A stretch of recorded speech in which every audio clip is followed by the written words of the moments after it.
everybody to this fireside chat. The metaphorical fire is roaring, or at least it feels like underneath these lights here. But I am certainly very much looking forward to chewing the fat with the excellent Dame Lynn Gladden, as you know, the Executive Chair of the Engineering and Physical Sciences Research Council. And as Edwin has said, the specific focus of our discussion is going to be on the AI for Science and Government programme. But I'm going to see if we can smuggle in one or two other topics of interest along the way. So please do keep dropping your questions into Slido, and we'll try and get to as many of those as we can a bit later on. But let's begin at the beginning. The AI for Science and Government programme was established as part of something called the Strategic Priorities Fund, the SPF. And this was created with a couple of quite specific objectives in mind. Firstly, it aimed to support and promote high-quality, multi- and interdisciplinary research and innovation. And secondly, it sought to connect the UKRI investments with government priorities across research and innovation. So, Lynn, could you start off by telling us how the AI for Science and Government programme has contributed towards those Strategic Priority Fund objectives and what it's actually achieved so far? Yeah, no, it's a pleasure to do so, and a pleasure to be here this morning in this conversation, even it feels like an interrogation with the bright lights coming down. And as Hayaatun said, it's remarkably warm up here. And I can see some of you looking a trifle warm in the audience as well. And so Hayaatun and Edwin have described what this Strategic Priorities Fund project was about. And the project itself sat very well with the purpose of the Strategic Priorities Fund, because this grant grew out of the recognition that the transformative capabilities of AI and data science were needed by government. Government departments needed to understand and be able to exploit these, and also the scientific operations that the government was engaged in. And so that's how it grew. As has already been said, it's obvious some of the big questions people are wanting to answer, so climate change, pandemic response, and of course this started before COVID, so it was a visionary investment, and food security, just to name but a few. So I think it's useful to consider the way the project itself was run, ASG, as I'll call it, AI for Science and Government. And there were 6 thematic areas. And as I walked into this room today and around the various halls, the thematic areas were there. So I think everyone in this room probably knows what they are, but it's probably worth just reminding ourselves of them, because what it's saying is that there was some specific focus from the beginning. That doesn't mean other things weren't relevant, but there was some specific focus. And it was also about skills building and network building. So there were 2 areas in digital twins. One was urban analytics, digital twins of cities and how they work. How do you optimize a city for social welfare, social well-being, as well as economic growth? But not just about what happens within a city, but also between cities.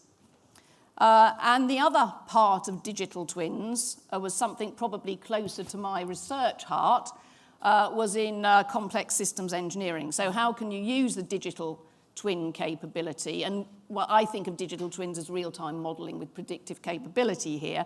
A lot of you will know these definitions far better than I and say, no, that's not quite right. But that's what, to me, a digital twin is. It's a sort of dynamic. I often find people talking about digital twins, and Hayaatun knows I have a phobia of it. We're not going there. We're not going there. But sometimes as I travel around the country, somebody says, and even, closer to home in some departments not far from here, and they'll tell me that something's a digital twin, and I think, no, that's just a model. So anyway, there endeth my first rant of the session. But anyway, how do we use digital twin capability? How do we advance it to transform engineering and industry? And I think that's a really exciting space. Then, in terms of the sort of government departments, and I think the other thing that has become really obvious to me as I've interacted with Turing and the ASG activity, is how the group at Turing and all the people working in these projects around the country are the trusted partners of government data in this regard. because anything we do in this world, and again, you're the experts, it relies on the data you can get hold of, doesn't it? The access to that data and the informed user. And that's where these real partnerships have been formed. And so the first of those, so the two are health and the criminal justice system. So health here, I specifically jotted down here AI, machine learning, and data. So, I mean, Turing itself started off as an institute for data science, and then AI and data science. And, you know, we only have to go into a hospital and interact with healthcare systems in any way to know that, yes, in principle, we're digitalized, fully digitalized, but not quite. Some things fall through the net. But you can see this transformation happening. So data is a massive thing in the healthcare system. But then we've also got all the advances in health technologies, interpretation of data. I can remember visiting a university before I was in EPSRC, and I saw people using in an expert fashion, AI tools, to look at medical images. And the chap who was presenting to me, I think he was up at the University of Leeds in their medical school, working with the physics lab. And he said, this is really going to transform, and it's such a more robust way to actually do this diagnosis. So I said, well, brilliant, when's it going into the mainstream healthcare system? And he said, not for a long time. At the end of the day, it's still going to be the consultant who will make that decision. So we've got to get the consultant to actually understand what this beast of AI is doing. Now, that was a long time ago. And again, I'm sure there are people in this audience who say, we're much closer to delivering all that. But there are so many aspects of health, and it's my understanding, and I do interact with Turing pretty well, that there's work going on across that entire space. Then there's the criminal justice system, which I think had very specific focal points in the first instance. One was providing real-time insight into online harms, but also now looking at building ethical frameworks for using AI in the justice system. So again, we're coming back to, I think, maybe what was in this previous session here about responsible, trustworthy, and that piece there. Then the last two, AI for science. So how do you take big data sets? How do you actually try to answer some of the really big outstanding questions in science? So, AI for dark matter, how do you tackle climate change? What is dark matter? These really big questions, and AI isn't the only way to go about it, but, can we actually start to do science in different ways? And I think it's far beyond science as well. I can remember many moons ago back when I was a Pro-Vice Chancellor of all beasts, and a potential benefactor came to the university from California, and he said, AI is going to transform arts and humanities and scholarship. Because, back in the day, you would go off, you would search for texts, and then you would interpret those texts. And that could be many, many years of doing that.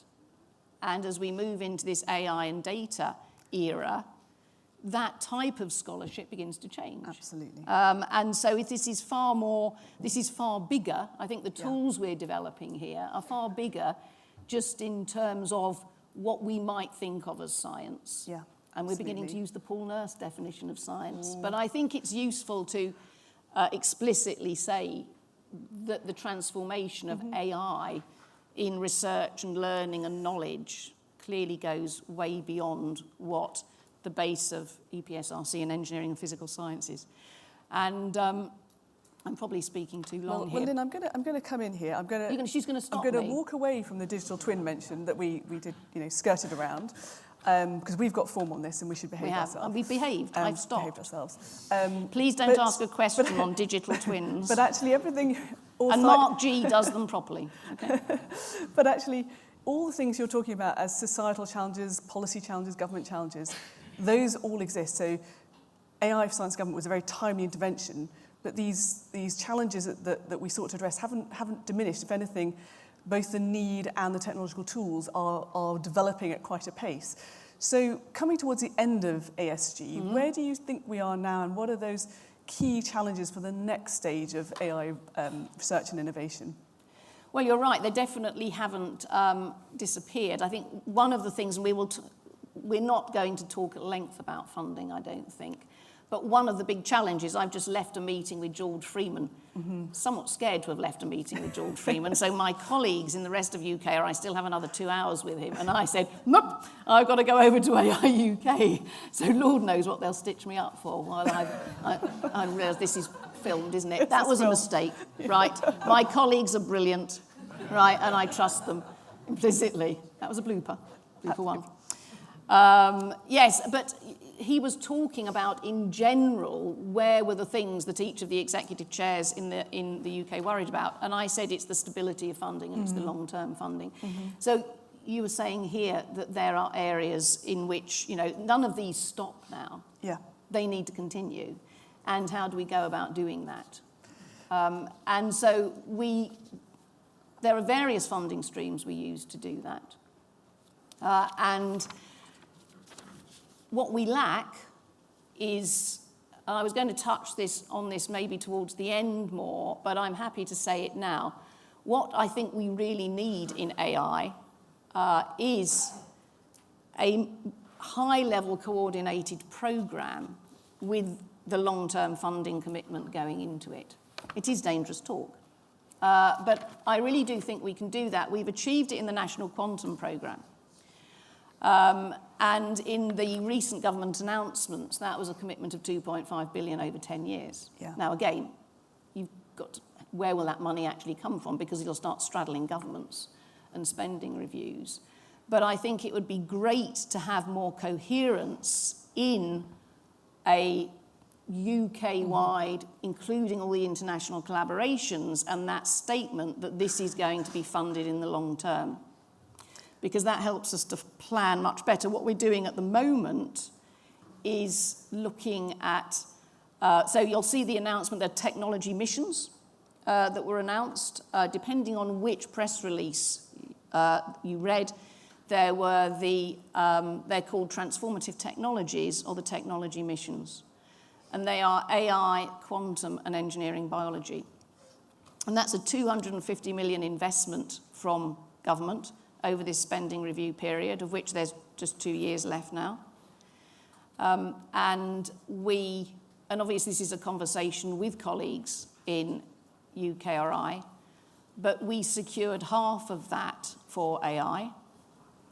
And on the basis that we included within it work in digital twins and robotics autonomous systems, because these are other priority areas for EPSRC and across UKRI, but we thought it was really important to make sure that AI is a platform technology for those areas, and was really worried that robotics and autonomous systems were going to start being left out of the story. And then the individual research councils are investing in AI. So it's probably worth summarising these investments because it tells you where we're going. Okay. So from the technology missions, there will be future investments going into net zero and health. Then there is a significant programme called Bridge AI, which will be run out of Innovate UK. So I think an enormously important piece here is joining up where we can. And so in these technology missions, we're using a template of working, which we got from the National Quantum Programme, where you invest in hubs addressing different issues. And then when you've built those, essentially they're research and innovation ecosystems with academics, business partners, small businesses, large businesses, you create those ecosystems. And then you have the communities which can address challenges. And the challenges can take different forms, okay? But in this sort of quick spend period of the next 2 years, one of the major sort of applications, user-oriented piece is Bridge AI, which is really looking at how you take AI out into the user base and get it used. So Innovate are exactly the right council to be doing that, with a particular focus and fully engaging with SMEs just to help them get on top of the digital world, the data world, the AI world. Responsible and trustworthy, hugely important. So trust and ethics, regulations and standards. Yeah. And Patrick Valence's absolutely paper. Pro-innovation view, yeah. And again, I'll give my short interpretation of it, but you probably read it in more detail. I mean, in a nutshell, I think where Patrick's coming from is if you're looking at these new technology areas, don't regulate them so heavily that they can't grow. So Lynn, I'm going to cut across you because there is so much rich content here, but I do want to make sure we cover a few different issues before I open up to the questions from the floor, which are coming in now thick and fast. No, keep talking, so we haven't got any time for them. So one of the things that you mentioned, which I think is really, really welcome, is this long-term perspective. So we've seen that with the quantum strategy. I think we'd all recognise that's incredibly important. And it's really helpful as well to have your sort of deciphering of some of these recent announcements. One thing you haven't mentioned all of that much is skills. And we know that there is a fiercely competitive talent context that we work within when it comes to AI research. Could you just tell us a bit about how you think ASG has helped here, but actually where the UK is in terms of its ability to secure and retain and nurture Can top I very talent? briefly finish off my last Very, one? very You said briefly. what are the future areas? So the key challenges, we got regulations and standards, trust and ethics, access to and use of real-world data, which I think just gets bigger by the day, that one. And again, it's the AI for science piece, moving AI into new disciplines, both scientific research disciplines and into business areas. And my fifth point, Hayaatun, was people. People, right. So I just wasn't patient enough. That's you were the story not of my patient life. enough. Or put it another way, I rambled too much. So and you said, move along, Lynn.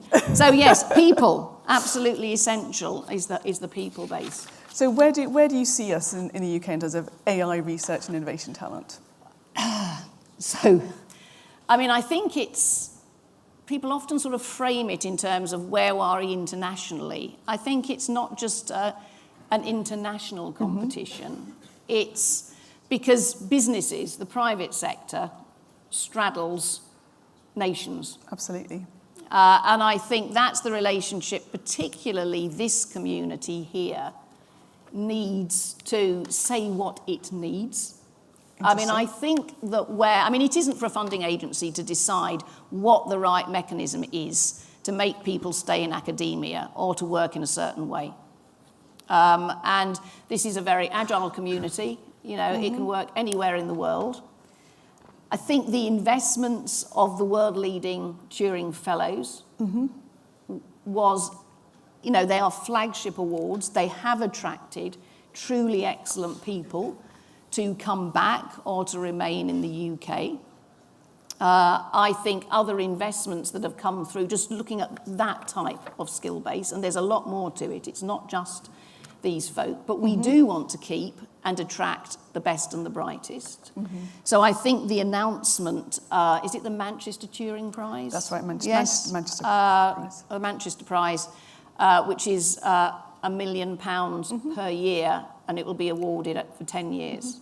I mean, things like that, saying that this is long-term, we want to celebrate, we will reward. But you've also got to make the system work for these people. They may have a leg in a Google or a Microsoft or wherever. But I think what ASG has done, bringing it back to ASG, is really looked at all the different types of skills needed and roles and networking people, because this is an area which is all about networking as well. So, I mean, the research software engineers, they are a group of people and skill set which I came across very early on because it actually helps people use AI and begin to understand how to use it. I think the world is full of acronyms. I thought EPSRC was bad enough. It turns out that Turing's getting that way as well because I read about the RAMs, the Research Application Managers. I'm sure there's some AI that can help us with keeping track of all this. Yes, but you know, how do you train researchers to better connect with users and actually use AI? And I think there's a lot of space there. Then the Turing Research Fellowships and the doctoral internship program. I think it's really about people getting their hands dirty and beginning to develop those skills and seeing the skills that are needed. I mean, within that, you mentioned quite an interesting angle, which was that you feel that it's for the AI research and innovation community, including in business, to articulate what it needs. Do you feel that that channel works well from an EPSRC or UKRI perspective? Well, I think we are in pretty good contact with folk and the key players. But I just think it's an area where you shouldn't be complacent because other nations are going to keep upping their game to attract people. And therefore, what is it that makes someone engage and wish to stay in this academic community? Clearly, very, very good people are active in the UK. Absolutely. And it's about creating that comfortable, and I don't mean intellectually lazy by comfortable, but not everyone is driven by the dollar. And I just don't mean this is not just an attack on the US, a comment about the US, but it's not about pounds for everyone. It is also about what are the facilities they have access to, what data can they access. Is there a problem that they really want to address, that if they're in the UK, they are motivated to solve that problem? Yeah. So it's not just about £1 million prizes, but I think £1 million prizes show that the UK sees AI as really important.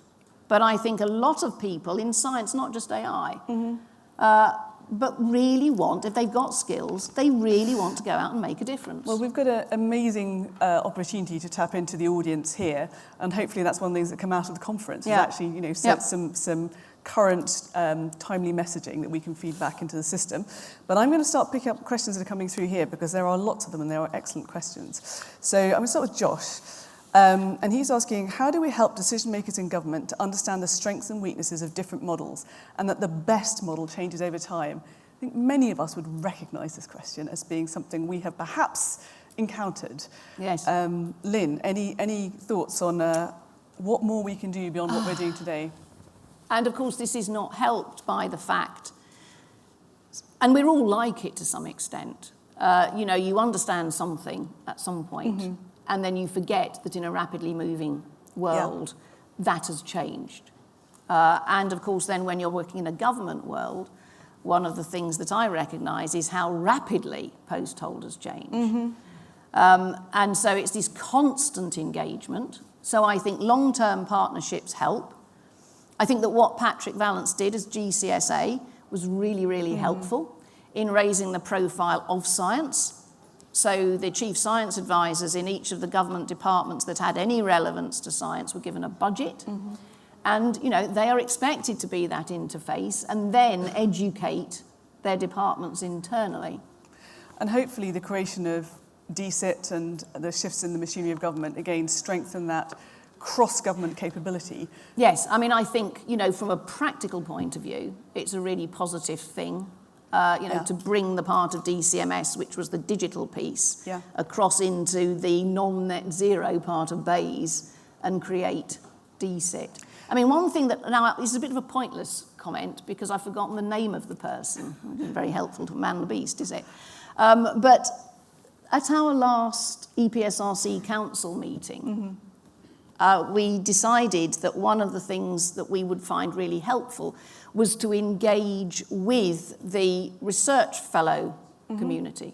And so we dedicated the first half day and we had 6 folk in. Some of them were UKRI Future Leaders Fellows, others were our own fellows. But one of those fellows, and this is where she was working for the LSE, and she's written a book on models.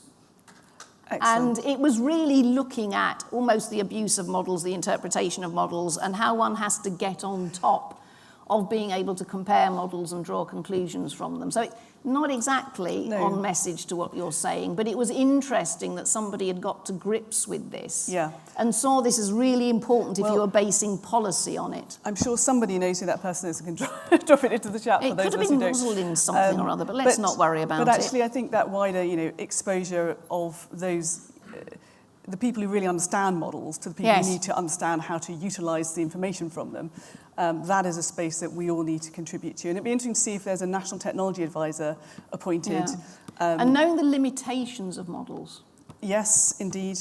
It is yet another scary thing. Model says this. We could say a lot more on that. Let's keep going. I want to try and cover a few different topics. So I've got Steve, who's in the room, I think, today, and his question is, it's jumping around, the AI and ML are projected to add trillions to global GDP. What more can UKRI do to help drive UK growth and knowledge transfer to government and industry? And that felt like a good question for you, Lynn. Right. So I think one of the very important things we do is the skills training, the PhD training.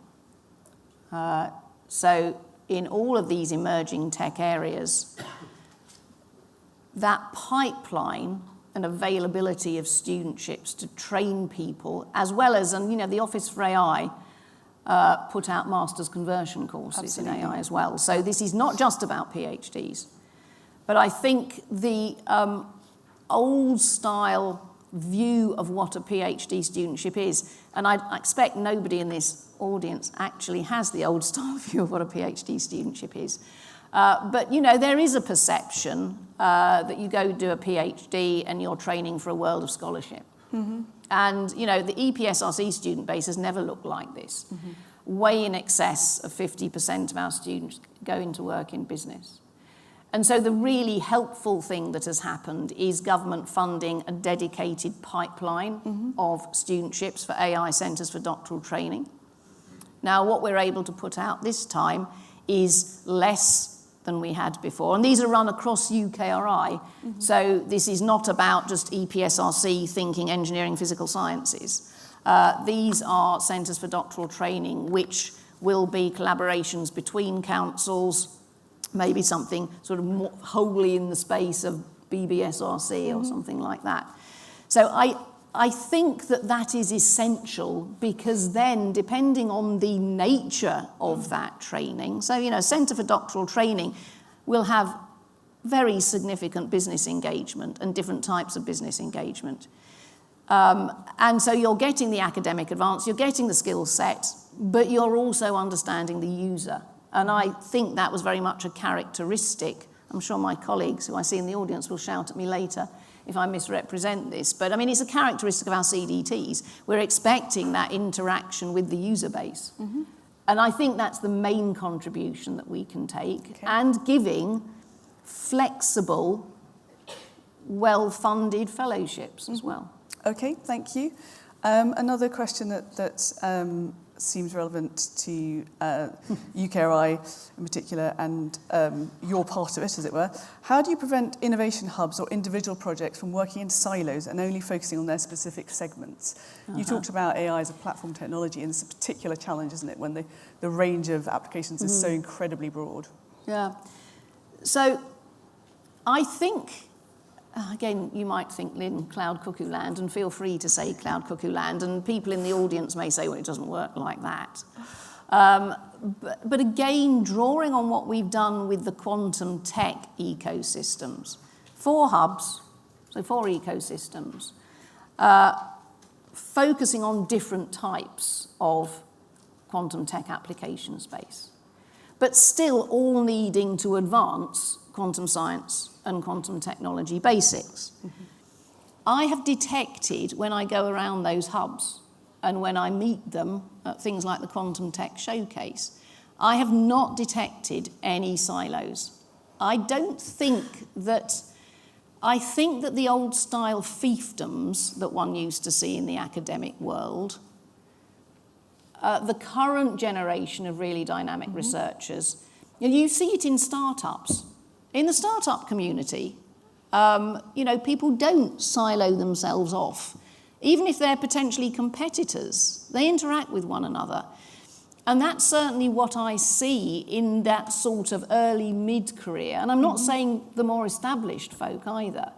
But you really see them working together, sharing successes, and then bouncing ideas off one another and taking it. So I am much less worried about those silos forming than I would have been before I'd become part of EPSRC. So that's good, optimistic I've obviously been on the happy juice. So there are a whole cluster of questions to do with really government capabilities. We talked a little bit about that. Let's return to that. How can we make the most of the current energy that is clearly in government for AI and for tech in general? And so the kind of cluster of questions are around supporting government in developing the capability it needs to both utilise and support those technology areas effectively. So how do we go about that? Yeah. So, I mean, let me talk from the EPSRC portfolio. And the experts are sitting there, Kedar, Catherine and The Joe. microphone might be coming your way, just a heads up. No, they will correct me. They will not hesitate to correct me. But, you know, a large significant part of what they do is actually engage with government departments. Yes, absolutely. Looking at how we are setting up the right programs for them, getting the government departments to co-invest with us. And what we're not doing, we are a research council, we fund research, so what we are not doing here is doing contract research for government departments. This is about them wanting an extended interaction with us, learning about, it's the shop window on what AI and data science is, an extended period for us to get to know what they are trying to achieve, because I'm sure you know from the Royal Academy that, you know, if you just put people in a room, which is the way we used to do things, I don't mean EPSRC, but I mean as academics, I mean when I grew up, you know, it would be, and these false marriages occur, or somebody talks about sort of, well, I think I'm interested in what you're doing, and then the academic's very keen to grab some collaboration, so they say, well, that sounds like an interesting problem. But you never work in that trusted relationship where you're really sort of saying, well, what I really want to do is this. This is what I'm telling people about, but this is what I really want to do. And I think it's when those relationships develop, and I said earlier, folk change. But if you've got a relationship with the department, we found over the years that they do work. And we keep in touch with people, and there are enough people in different levels of the organisation. Your CSA may change, the minister may be changing, the CEO of different activities may change, but you will still be able to have that core engagement which carries you through. That's encouraging to hear, and I definitely recognise your description. I think this is also the flip side of rotation within civil services, that when you do develop good relationship capital, it can be carried over into other parts of government. And certainly we find things like the policy fellowship scheme that we run at the Academy a great way of helping senior civil servants to look at their policy challenges from more of an engineering or technology mindset or a systems perspective. And so I think, going back to some of the things that ASG did, by having an internship element to PhDs and postdocs, it makes a big difference. Yeah. Because everything is about networks. Who knows where we all end up, where we'll be in 2 years, 3 years' time. But those networks will prevail. You'll have somebody's phone number. Networks and permeability, the ability to move through that ecosystem effectively. Yeah. I'm conscious we haven't got that much time left. We've still got some time for some more questions, and there are some great ones here that we'll hopefully get in, but please feel free to keep adding them. One thing I didn't want to miss the opportunity to ask you about is that you're coming towards the end of your time as exec chair at EPSRC, and I think it's fair to say it's been a kind of quiet pedestrian period. And so I'm curious as to, looking back over that time, what stands out for you as a particular source of pride, but equally what you feel you didn't manage to totally master, and what you hope your successor might do. I touched on this earlier. I mean, I think that what the achievement, and it was actually, I felt it had been an achievement, but my colleague Kedar Pandya there actually noted it when the 6th of March announcements came out about the technology missions. And this was something that way back, so I joined in October 18, And when we put together a delivery plan for EPSRC the following year, we had a discussion and said, look, there are going to be certain technologies which are so big, they need to be above and beyond EPSRC, but EPSRC needs to own them and drive them forward. Because everyone else will want to use some of these technological tools, and we need them to partner with, and they'll develop some of their own. But this is EPSRC heartland, and how do we ensure that message gets through? And it was identifying those areas, of which AI was one, and working with BBSRC in engineering biology and the quantum tech, and taking that template of the ecosystems and challenge-based. And as I think I said earlier, that crucial link then into co-creation of research with business, permeability, and then challenge-based activities in whatever the challenge that it's appropriate to that technology.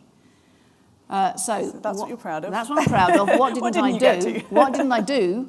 And that is to really get UKRI to own that as, I see Catherine there who's blood, sweat and tears over all this. And should you ever go crazy enough to work for EPSRC, what would happen to you is, in the current world, you would write a business case every time you want to invest. Is it over 50 or is it over 20 million? Over 20. Yes, over 20. So, in today's money, that's not a lot. No. And you write, I really will be fired. They can fire me before the end of June. But we're all in a meeting with George Freeman, it's fine. Yeah. But one has to write a business case for every time you want to make a block investment of over 20 million. Well, if we're talking about long-term stability and big injections of money, we are in a situation where we write an awful lot of these. Yeah. And Catherine led the troops in writing the mother of all business cases for AI. And it was really, really good. And it was about, how we were going to bring all the councils of UKRI together so that we worked in a really coherent way. So it had the council baselines, that's the core funding that goes into each council, so that we would be developing our own relevant skills. And then on top of that, we would have a whole range of these hub-type activities which were bringing skill bases together and the challenges associated with them. But for very frustrating, one can't pinpoint a reason. And, there are lots of things that UKRI wants to do in a coordinated way. But I think, what was frustrating there was trying to get AI recognised as a truly platform technology. Indeed. Across UK research and innovation, because it's hard to see where AI and data do not impact the activities of any councils in UKRI. Yeah. And actually locking that in. Yeah. No, I hear you, and it's interesting because the top voted question, by coincidence, is why has government been unable to design and deliver a coherent program of activities in AI, and what do you think are the consequences for this? So in a way that, it's a slightly pointy way of asking what you've been describing. So the consequences are, and we see it, that one of the early questions you asked me is about, how are you going to deliver the next phase? There were essentially 4 different elements to it. You've got the fiscal injection of technology missions, you've got the council baselines, you then have other government injections of money, of which things like the CDTs and the Turing Fellows for some. And, then other investments that come into the system that we use. And so what we are doing is using the wonderful vision of Catherine and team, which was co-created with the rest of UKRI. Yeah. And retrospectively, essentially, saying, that stream of money's coming in, we will put that brick in the wall. So, for example, Bridge AI, which we were talking about as part of Tech Missions, that being delivered by Innovate, and that was one of the big elements that they were going to put into the overarching programme. So people are being as well behaved as they can. But at the end of the day, coherent funding according to a plan promotes a coherent behaviour and stability, and it makes it much easier then to navigate that system if you're at the sharp end. which the audience will be at. And you can see how the difference here with the National Quantum Programme, where there is now a government-owned national quantum strategy with a commitment, in inverted commas, of a 10-year funding allocation. And that's where we need AI to get to. So, I mean, what you're talking about is a really... But that's my successor's job, you see. That was my failing. It's their job. Well, I mean, it's also a characteristic of the research innovation system as a whole, isn't it? I mean, yes. This need for long-term, strategic, patient funding with predictability, those are all things that I think almost every part of research would clamour for. And as I said earlier, relentless optimist that I am, I'm hoping that the creation of DSIP provides a different government client, if you like, for how we, as a research innovation community, engage. And there is really no part of government policy that isn't touched in some way by AI and the technologies of tomorrow, whatever you want to call them. So it's really, really important that we do get to the point where we can have a slightly different, less transactional style of discussion that sometimes happens. And I think what can we as a community do now? I think the messaging about timescales to delivery. Yeah. You talked about how people remember a model that's way outdated. Yeah. Government will also only remember that it takes 30 years from an investment to do something useful with it. And that's not much use if you want to show you've achieved something within a government cycle, within a spending review cycle. Yeah. And again, I think if you start working in this, what I mean by hubs are sort of critical mass investments, things that you're expecting, subject to review, to have at least a 10-year lifetime. And I think you then, because you're not just funding big groups with one leader, you overcome that sort of sawtooth as, between grants, but then also as one leader disappears, then others grow. And you've got a much more stable platform. And I think what that means is that, yes, you will make new discoveries, and it will take 20 or 30 years to really see that through, but you've also got another cycle that's really delivering on 2 to 4 year timescales. And I think if you can then communicate to government and show quick wins, not fake wins, it's not just about pandering to an audience. I'm sure the world of AI and data science can generate fast turnaround wins to people who genuinely need specific things done. Yeah.